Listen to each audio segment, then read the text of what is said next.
Assalamualaikum warahmatullahi wabarakatuh.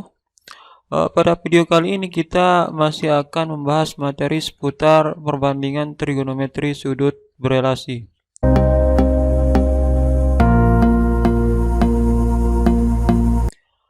Dan untuk mengawali pembahasan kita akan mereview hal-hal yang sudah kita bahas di video sebelumnya.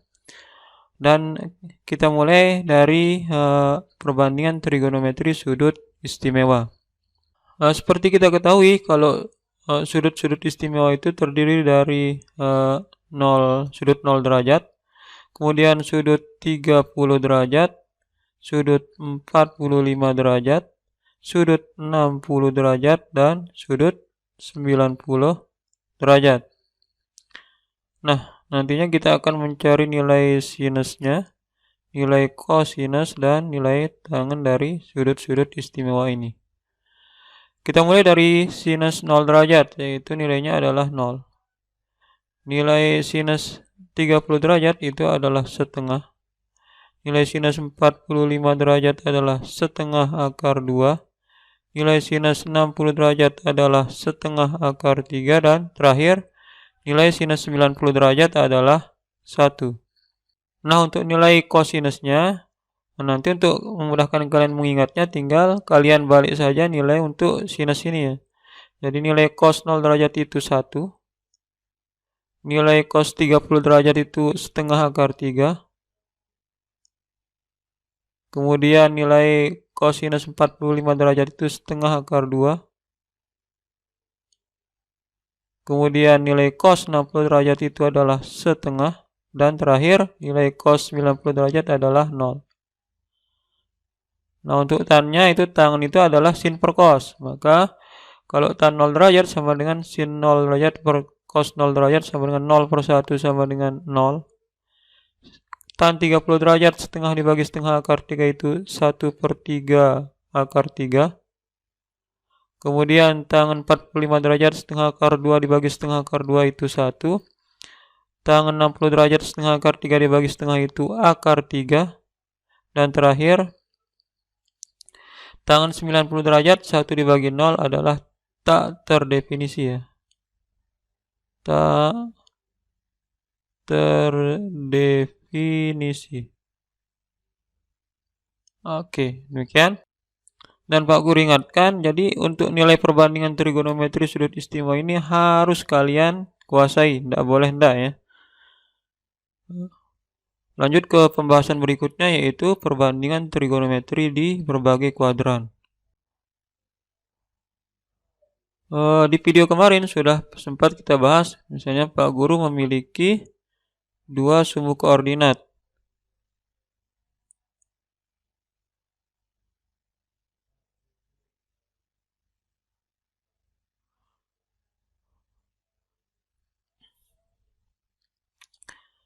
Di mana di sini sudutnya itu adalah 0 derajat, kemudian di sini 90 derajat, 180 derajat, 270 derajat, dan kembali lagi ke sini 360 derajat.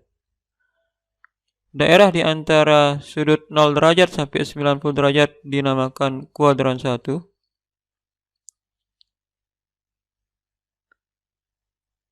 Oke. Kemudian daerah di antara 90 derajat sampai 180 derajat itu namanya kuadran 2.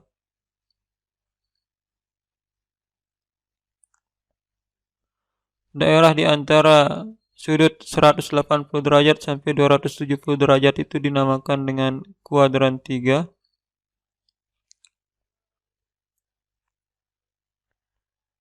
Dan terakhir, daerah di antara sudut 270 derajat sampai 360 derajat itu kuadran ke-4.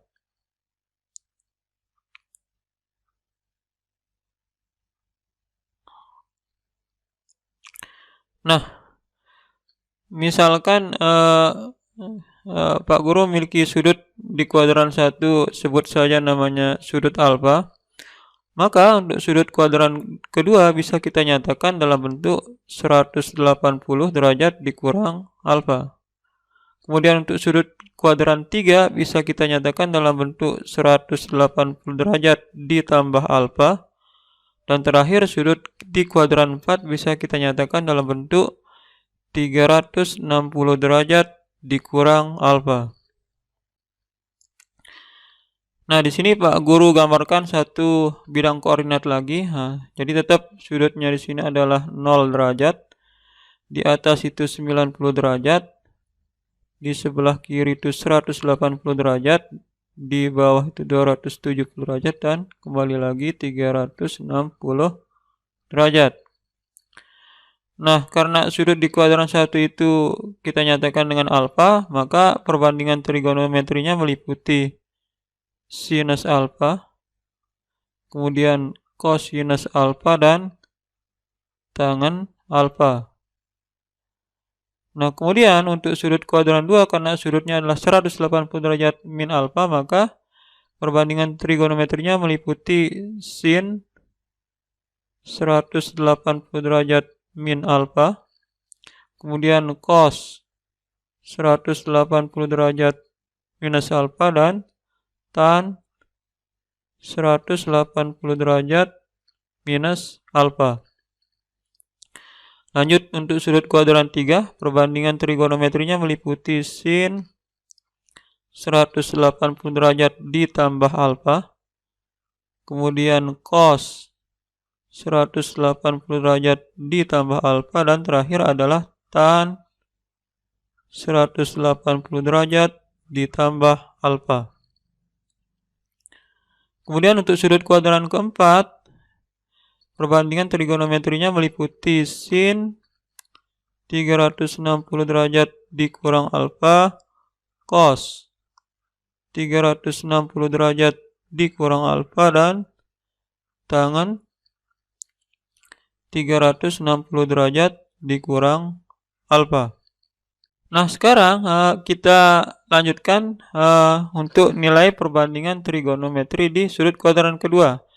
Sesuai di pembahasan pada video sebelumnya, jadi sin 180 derajat min alfa ini akan bernilai sama dengan sinus alfa ya. Kenapa dia bertanda positif? Karena sin di kuadran kedua itu positif.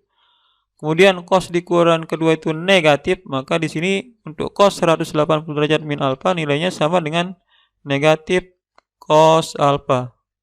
Begitu juga untuk tangen, nilainya adalah negatif tan alfa ya. Oke. Nah, untuk kuadran ketiga yang positif hanya tangannya saja, maka di sini sin 180 derajat ditambah alfa itu sama dengan negatif sin alfa. Cosnya ini menjadi negatif cos alfa. Nah, baru tangannya itu positif, jadinya positif tan alfa. Lanjut ke perbandingan trigonometri kuadran 4. Sin kalau kuadran 4 itu yang positif adalah kosinusnya. Sinnya negatif, tangannya juga negatif. Maka di sini menjadi negatif sin alfa. Terus di sini positif cos alfa dan negatif tan alfa ya. Oke. Langsung saja kita ke contoh pertama. Misalkan Pak Guru punya ini sin X, misalnya nilainya itu sama dengan min setengah. Kemudian kita ditanya berapakah nilai X?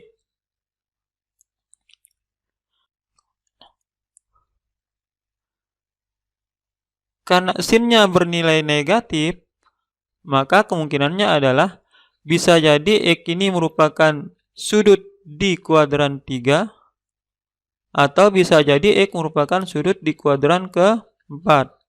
Kenapa demikian? Karena sin itu bernilai negatif hanya di kuadran ketiga dan di kuadran ke-4. Nah, karena yang diketahui di soal adalah nilai sinusnya, maka nanti rumus yang akan kita pakai untuk mencari nilai X itu adalah yang pertama, yaitu yang ini, yang memuat sinus ya, yaitu min sin alfa sama dengan sin 180 derajat ditambah alfa ketika kita memakai sudut di kuadran ketiga, atau bisa jadi kita juga menggunakan rumus yang ini ketika kita menggunakan sudut di kuadran keempat.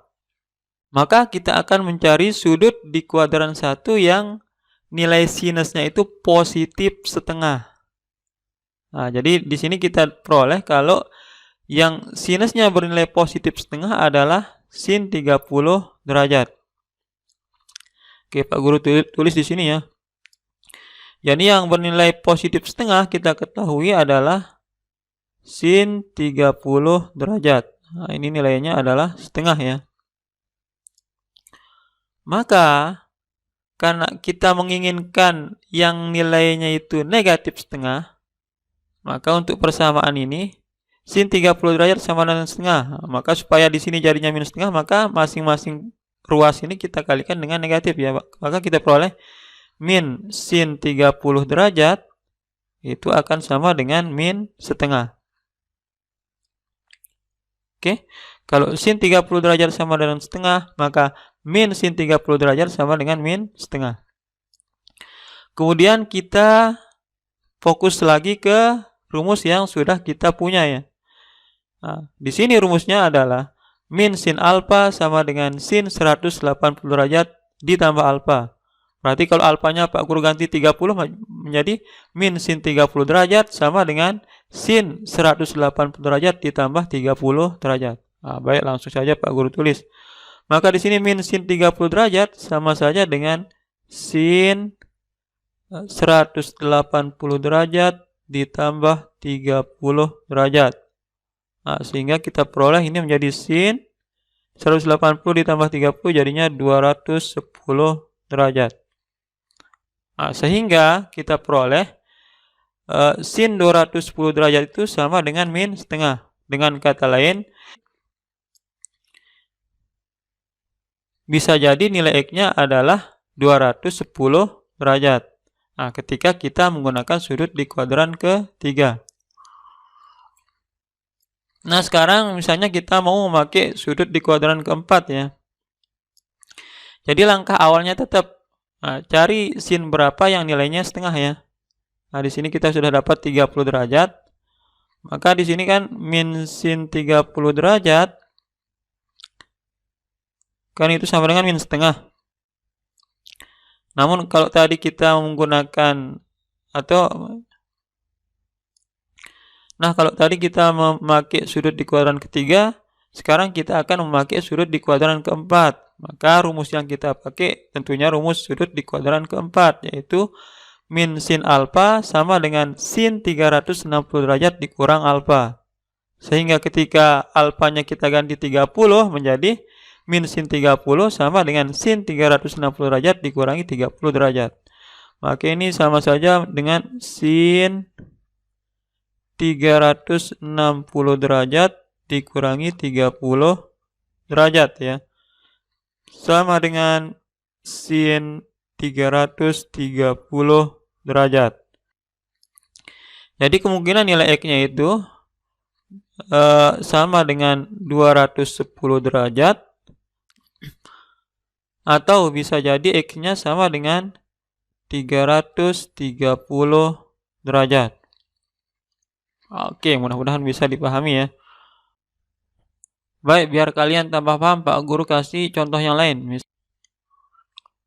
Misal Pak Guru punya sin X sama dengan negatif setengah akar 3. Nah, kemudian kita ditanya apa saja X yang memenuhi. Nah, sama seperti tadi, karena di sini sinusnya bernilai negatif, maka kemungkinan sudutnya atau si X ini merupakan sudut di kuadran 3 atau sudut di kuadran keempat. Kenapa demikian? Karena sinus itu bernilai negatif hanya di kuadran ketiga dan di kuadran keempat. Sementara di kuadran 1 dan 2 dia bernilai positif. Nah, terus langkah berikutnya, cari sudut di kuadran 1 yang nilainya positif setengah akar 3. Oke, kita lihat di tabel. Jadi yang nilainya positif setengah akar 3 adalah 60 derajat ya, yaitu sinus 60 derajat. Nah, jadi kita tulis saja di sini. Jadi kita punya kalau sinus 60 derajat itu sama dengan setengah akar 3. Nah, padahal kita mau nyari yang nilainya minus setengah akar 3. Maka untuk mendapatkan hal tersebut, di kiri Pak Guru kalikan dengan negatif, jadinya min sin 60 derajat. Di kanan juga dikalikan negatif, jadinya min setengah akar 3. Setelah kita peroleh bentuk seperti ini, kita fokus ke rumus yang akan kita pakai, yaitu min sin alfa sama dengan sin 180 derajat ditambah alfa, atau min sin alfa sama dengan sin 360 derajat, sin 360 derajat dikurang alfa. Nah, tentunya kita makainya satu persatu, yang tidak bisa sekaligus. Nah, misalkan Pak Guru pakai rumus yang ini, artinya nanti kita pakai sudut dikurang 3 ya. Nah, berarti min sin 60 derajat kan sama dengan min setengah akar 3. Nah, padahal kita punya rumus, kalau min sin alfa sama dengan sin 180 derajat ditambah alfa. Maka kalau alfanya diganti 60, berarti min sin 60 derajat sama dengan sin 180 derajat ditambah 60 derajat.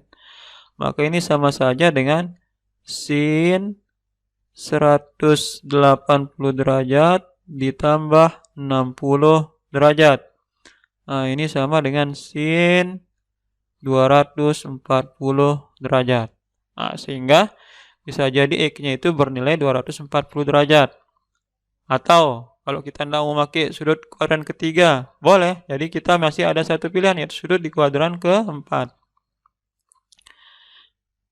Nah, jika kita ingin memakai sudut di kuadran keempat, maka min setengah akar 3 itu sama saja dengan sin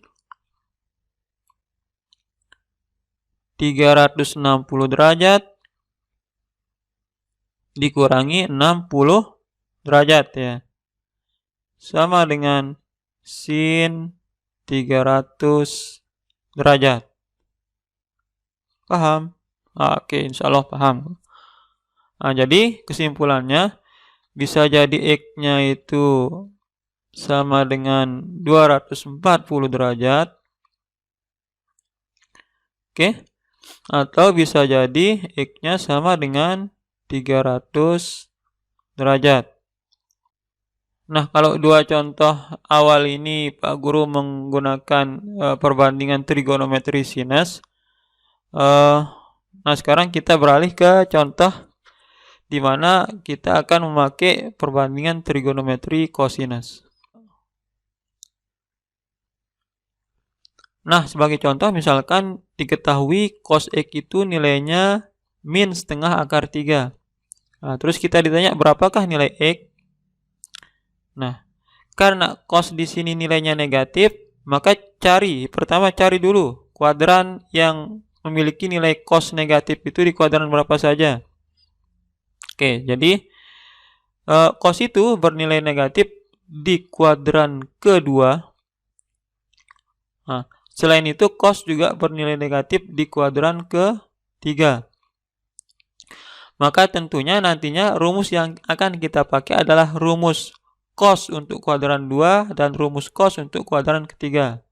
Baik Pak Guru lingkari saja ya. Jadi rumus yang akan kita pakai bisa jadi rumus yang ini ketika kita menggunakan sudut di kuadran kedua, atau bisa jadi rumus yang ini kalau kita memilih menggunakan sudut di kuadran ketiga. Nah, sekarang kita coba satu-satu ya. Nah, kemudian langkah berikutnya, cari sudut di kuadran 1 yang nilai cosnya positif setengah akar 3. Ternyata cos yang nilainya positif setengah akar 3 tidak lain adalah cos 30 derajat. Nah, sekarang untuk memudahkan mengingat, Pak Guru tulis saja. Jadi cos yang nilainya positif setengah akar 3 adalah cos 30 derajat. Nah, ini nilainya adalah setengah akar 3. Nah, padahal yang kita inginkan adalah kosinus yang nilainya adalah negatif setengah akar 3. Maka supaya kita peroleh bentuk seperti ini, maka di sini ruas kiri Pak Guru kalikan dengan negatif, jadinya negatif cos 30 derajat atau min cos 30 derajat. Maka di kanan juga kalikan negatif, jadi min setengah akar 3 ya. Nah, kemudian langkah berikutnya kita kembali ke rumus yang sudah kita tandai tadi. Nah, sekarang kita awali dengan menggunakan rumus sudut kuadran 2 ya. Maka di sini kita lihat kalau min cos alfa sama dengan cos 180 derajat dikurang alfa. Maka kalau alfanya diganti 30 jadinya min cos 30 derajat sama dengan cos 180 derajat dikurangi 30 derajat. Maka kita tulis di sini. Ini kan min cos 30 derajat, maka ini sama dengan cos 180 derajat dikurang 30 derajat. Nah, maka kita peroleh nilainya sama dengan cos 150 derajat ya. Oke, jadi salah satu nilai X yang memenuhi adalah 150 derajat. Atau, nah sekarang kita memilih menggunakan sudut di kuadran ketiga juga boleh. Nah, kita tahu kalau min cos 30 derajat itu sama dengan min setengah akar 3. Karena kita ingin mencari cos yang nilainya min setengah akar 3. Padahal min cos alfa itu sama dengan cos 180 derajat ditambah alfa. Maka kalau min cos 30, tinggal ganti alfanya dengan 30 menjadi cos, ini sama dengan cos 180 derajat ditambah 30 derajat. Nah, jadinya cos 210 derajat. Nah, sehingga dengan demikian nilai X yang memenuhi itu adalah bisa jadi X-nya sama dengan 150 derajat atau bisa jadi X-nya itu sama dengan 210 derajat. Nah, insya Allah gampang ya. Oke, biar lebih paham lagi, nah, Pak Guru kasih satu contoh terakhir, yaitu untuk tangan ya. Baik, berikut contoh terakhir yang memuat perbandingan trigonometri tangan. Nah, jadi di sini diketahui tan X sama dengan min sepertiga akar 3. Nah, berapa nilai X yang memenuhi? Oke, sama seperti contoh-contoh sebelumnya. Jadi langkah pertama kita cari dulu tan itu negatif di kuadran berapa saja. Oh, ternyata tan itu negatif. Yang pertama itu di kuadran kedua. Nah, selain itu tan itu juga negatif di kuadran keempat. Maka rumus-rumus yang akan kita pakai adalah rumus-rumus untuk sudut kuadran 2 maupun rumus-rumus sudut di kuadran 4. Tentunya yang memuat tangan. Nah, langsung saja kita tandai. Jadi rumus yang bisa kita pakai yang pertama itu yang ini. Kemudian rumus berikutnya yang bisa kita pakai adalah yang ini ya. Oke. Nah, tentunya kita makainya satu persatu ya. Langkah berikutnya, cari sudut di kuadran 1 yang nilai tangannya itu sepertiga akar 3. Oh, ternyata sudut di kuadran 1 yang nilai tangannya itu sepertiga akar 3 tidak lain adalah tangan 30 derajat. Maka untuk memudahkan kita tulis di sini. Tangan 30 derajat itu sama dengan 1/3 akar 3. Karena kita mencari tangan yang nilainya min sepertiga akar 3, maka di sini Pak Guru kalikan dengan negatif. Min tan 30 derajat sama dengan min sepertiga akar 3. Kalau sudah seperti ini, nah, kita fokus lagi ke rumus yang sudah kita tandai tadi. Nah, sekarang kita pakai, yang pertama kita akan menggunakan rumus yang ini ya, untuk sudut kuadran 2. Nah, kita tahu kalau min tan alfa itu sama saja dengan tan 180 derajat dikurang alfa. Maka kalau alfanya kita ganti dengan 30, maka menjadi min tan 30 derajat sama dengan tan 180 derajat dikurang 30 derajat. Maka ini min tan 30 sama dengan tan 180 derajat dikurang 30 derajat. Nah, ini menjadi tan 150 derajat. Jadi salah satu nilai X yang memenuhi adalah 150 derajat. Atau berpijak lagi dari sini, jadi dengan cara yang sama, kan kita punya kalau min tan 30 derajat itu sama dengan min 1/3 akar 3. Nah sekarang saya tidak ingin, misalnya saya tidak mau memakai sudut kuadran 2. Maka nantinya kalian bisa menggunakan rumus untuk sudut di kuadran keempat. Untuk sudut di kuadran keempat, rumusnya adalah min tan alfa sama dengan tan 360 derajat dikurang alfa. Maka kalau alfanya kita ganti 30 derajat menjadi min tan 30 derajat sama dengan tan 360 derajat dikurangi 30 derajat. Nah, kita tulis ini sama dengan tan 360 derajat dikurang 30 derajat.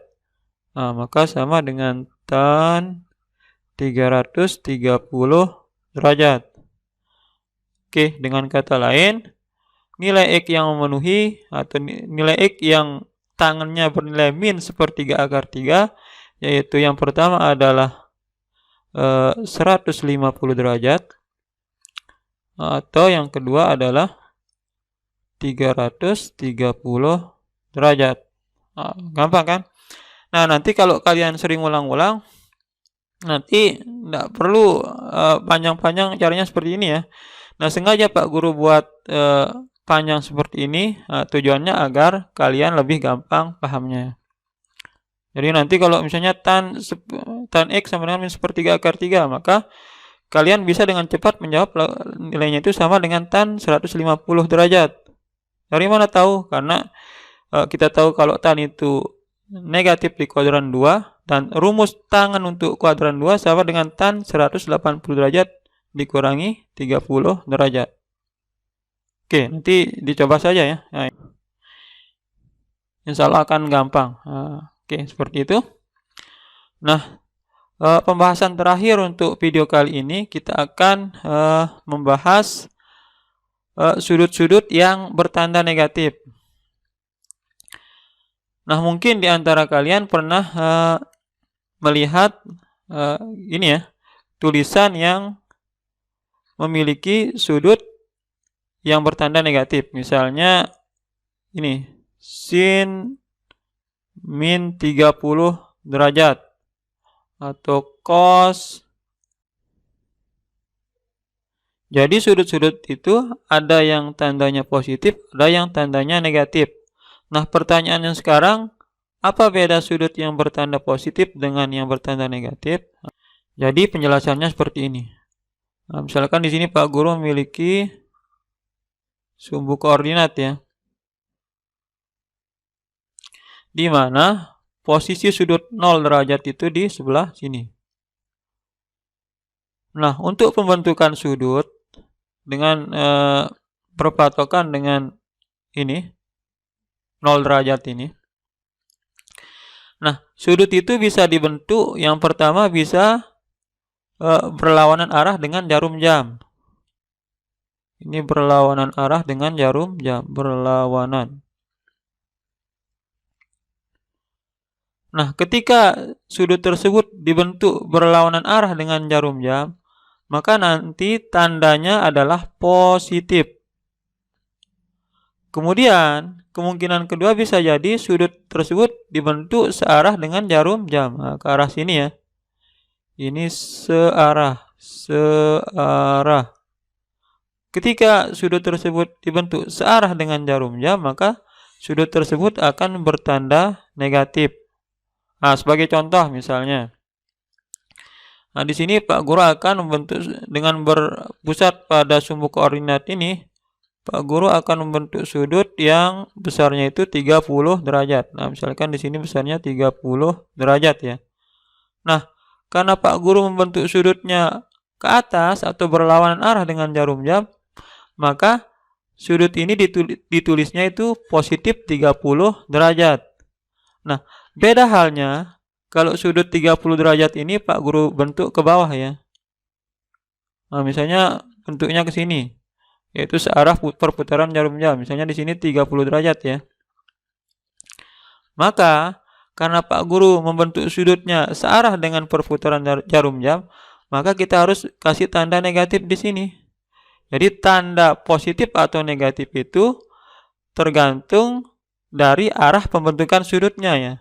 Ketika berlawanan arah jarum jam diberi tanda positif, dan ketika searah dengan jarum jam diberi tanda negatif. Nah, untuk kasus seperti ini, nanti nilai perbandingan trigonometrinya mengikuti sifat-sifat perbandingan trigonometri di kuadran keempat.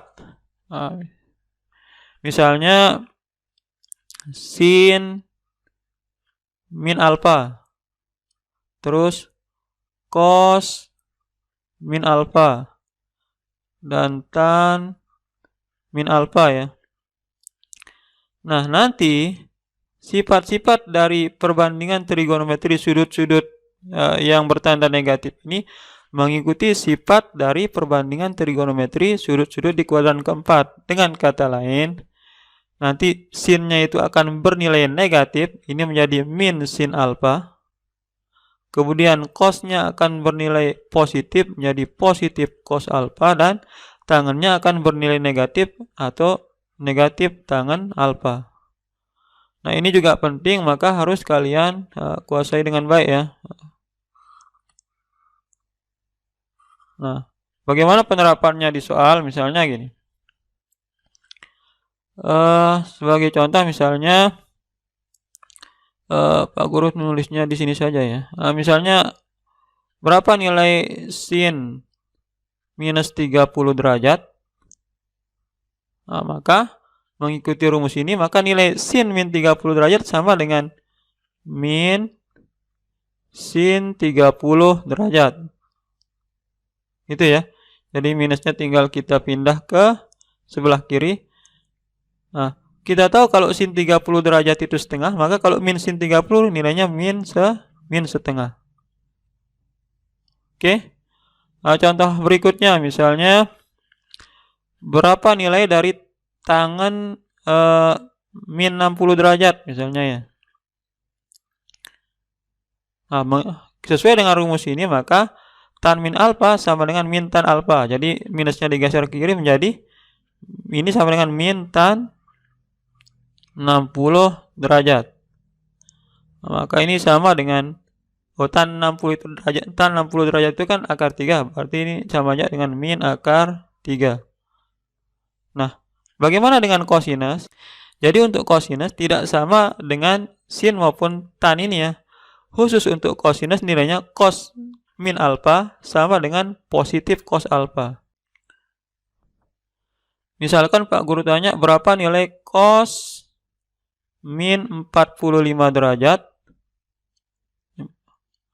Kemudian kalian jawab ini sama dengan min cos 45 derajat sama dengan min setengah akar 2. Maka ini salah. Kenapa salah? Karena cos alfa itu senilai dengan karena cos min alfa itu senilai dengan positif cos alfa, bukan dengan negatif cos alfa. Sehingga yang benar adalah seharusnya di sini tandanya bukan negatif tapi positif.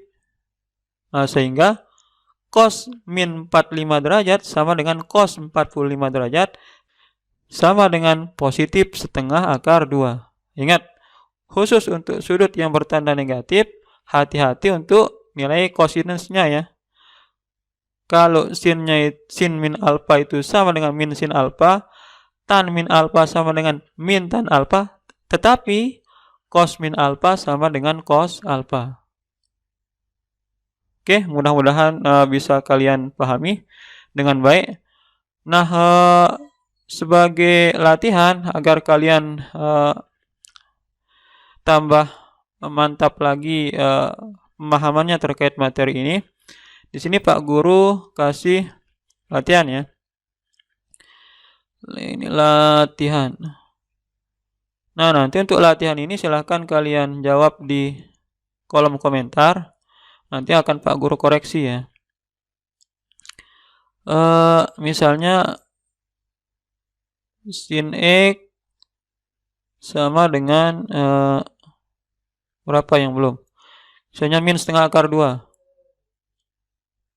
Nah, pertanyaannya berapakah nilai X-nya ya?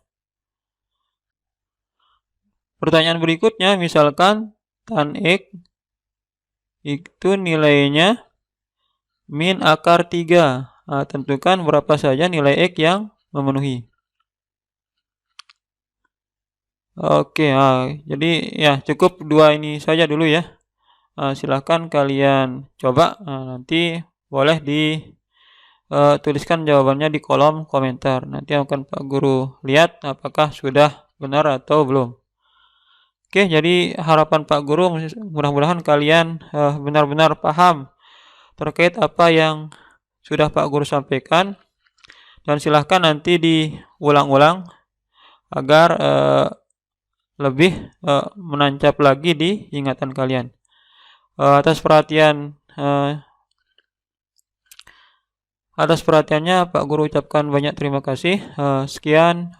Wassalamualaikum warahmatullahi wabarakatuh.